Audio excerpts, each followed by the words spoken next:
जय श्री कृष्ण। आप सभी का हमारे YouTube चैनल पर हार्दिक स्वागत है। आज की इस वीडियो में आप सभी जानेंगे हरतालिका तीज व्रत की पूजन सामग्री, पूजन विधि और उसकी पौराणिक कथा। तो आइए जानते हैं।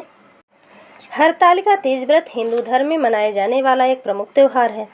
भाद्रपद के शुक्ल पक्ष की तृतीया तिथि को हरतालिका तीज का त्यौहार मनाया जाता है।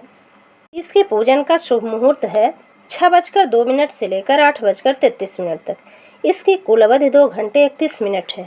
अब आइए जानते हैं इसकी पूजन सामग्री। तो हरतालिका व्रत के दिन पहले से ही पूजा की सामग्री हमें जुटा कर रख लेना चाहिए, जिसमें गीली मिट्टी, बेलपत्र, समीपत्र, केले का पत्ता, धतूरे का फल और फूल, अकाव का फूल, तुलसी, मंजरी, जनेऊ, वस्त्र, मौसमी फल फूल, नारियल, कलश, अबीर, चंदन, घी, कपूर, कुमकुम, दीपक, दही, चीनी, दूध और शहद।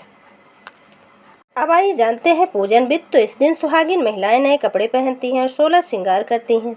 इसके बाद गीली मिट्टी से शिव पार्वती और गणेश की प्रतिमा बनाती हैं। दूध, दही, चीनी, शहद और घी से पंचामृत बनाती हैं। सुहाग की सामग्री को अच्छी तरह सजाकर माँ पार्वती को अर्पित करें। शिव जी को वस्त्र अर्पित करें। इसके बाद षोडशोपचार विधि से पूजन करने पर पूजा जब समाप्त हो जाए तो हरतालिका तीज व्रत की कथा सुनें। इसके बाद पहले गणेश जी की आरती और इसके बाद शिव और माता पार्वती की आरती करें। अब इसके बाद भगवान की परिक्रमा करें और रात को जागरण करें। सुबह ब्रह्म मुहूर्त यानी भोर में उठकर पुनः एक बार भगवान की षोडशोपचार विधि से पूजा करें और आरती करें। पुनः भगवान को किसी ताजे व्यंजन का भोग लगाएं। फिर बाद में खीरा, ककड़ी या कोई भी अन्न खाकर व्रत का पारण करें। का पारण सूर्योदय से पहले होना चाहिए। सभी पूजन सामग्री को एकत्र कर किसी सुहागिन महिला या फिर किसी ब्राह्मणी को दे दें। हरतालिका तीज व्रत को बड़ी तीज माना जाता है। इसमें भगवान शिव और माता पार्वती की पूजा विधि विधान से की जाती है। हरतालिका तीज व्रत के पारण से पहले पानी की एक बूंद भी ग्रहण करना वर्जित है। इस व्रत में पानी नहीं पिया जाता। यह व्रत निर्जला रखा जाता है। इस व्रत की खासियत यह है कि हरतालिका तीज व्रत को सुहागिनों के अलावा कुंवारी कन्याएं भी करती हैं। इसी व्रत के प्रभाव से कुंवारी कन्याओं को उनका मनचाहा वर प्राप्त होता है। हरतालिका तीज पर सुनी जाने वाली पौराणिक कथा के अनुसार श्री भोले शंकर बोले, हे गौरी, पर्वतराज हिमालय पर स्थित गंगा के तट पर तुमने अपनी बाल्यावस्था में 12 वर्षों तक अधोमुखी होकर घोर तप किया था।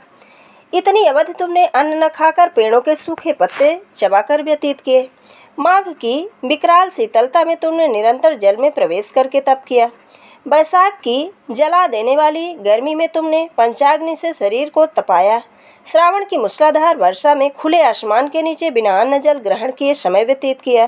तुम्हारे पिता तुम्हारी कष्ट साध्य तपस्या को देखकर बड़े दुखी होते थे। उन्हें बड़ा क्लेश होता था। तब एक दिन तुम्हारी तपस्या तथा पिता के क्लेश को देखकर नारद जी तुम्हारे घर पधारे। तुम्हारे पिता ने उनका हृदय से सत्कार करके उनके आने का कारण पूछा। नारद जी ने कहा कि हे गिरिराज, मैं भगवान विष्णु के भेजने पर यहाँ उपस्थित हुआ हूँ। आपकी कन्या ने बड़ा कठोर तप किया है। इससे प्रसन्न होकर वे आपकी सुपुत्री से विवाह करना चाहते हैं। इस संदर्भ में आपकी राय जानना चाहता हूँ। नारद जी की बात सुनकर गिरिराज गदगद हो उठे। उनके तो जैसे सारे क्लेश दूर हो गए हों। प्रसन्न चित्त होकर वे बोले, श्रीमन, यदि स्वयं भगवान विष्णु मेरी कन्या का वरण करना चाहते हैं तो भला मुझे क्या आपत्ति हो सकती है। वे तो साक्षात ब्रह्मा हैं। हे महर्ष, यह तो हर पिता की इच्छा होती है कि उसकी पुत्री सुख संपदा से युक्त पति के घर की लक्ष्मी बने।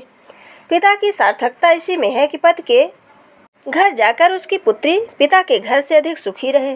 तुम्हारे पिता की स्वीकृति पाकर नारद जी विष्णु के पास गए और उनसे तुम्हारे ब्याह के निश्चित होने का समाचार सुनाया।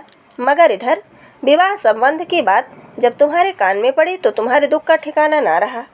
तुम्हारी एक सखी ने तुम्हारे इस मानसिक दशा को समझ लिया और उसने तुमसे उस विक्षिप्तता का कारण जानना चाहा। तब तुमने बताया, मैंने सच्चे हृदय से भगवान शिव शंकर का वरण किया है, किंतु मेरे पिता मेरा विवाह विष्णु जी से निश्चित कर दिया है। मैं विचित्र धर्म संकट में हूँ। अब क्या करूँ? प्राण छोड़ देने के अतिरिक्त अब कोई भी उपाय शेष नहीं बचा। तुम्हारी सखी बड़ी ही समझदार और सूझबूझ वाली थी। उसने कहा, सखी, प्राण त्यागने का कोई कारण नहीं है।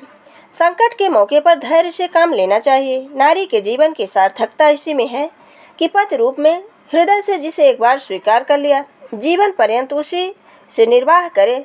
सच्ची आस्था और एक निष्ठा के समक्ष तो ईश्वर को भी समर्पण करना पड़ता है।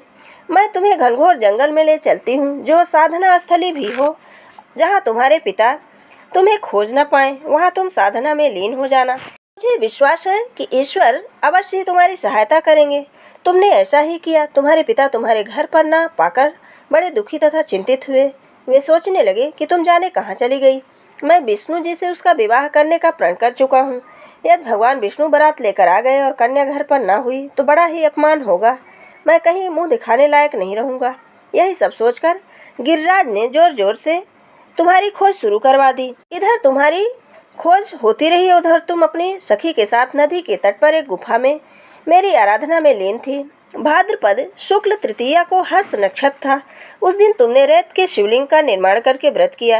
रात भर मेरी स्तुति की गीत गाकर जागी। तुम्हारी इस कष्ट साध्य तपस्या के प्रभाव से मेरा आसन डोलने लगा। मेरी समाधि टूट गई। मैं तुरंत तुम्हारे समक्ष जा पहुंचा और तुम्हारी तपस्या से प्रसन्न होकर तुमसे वर मांगने के लिए कहा।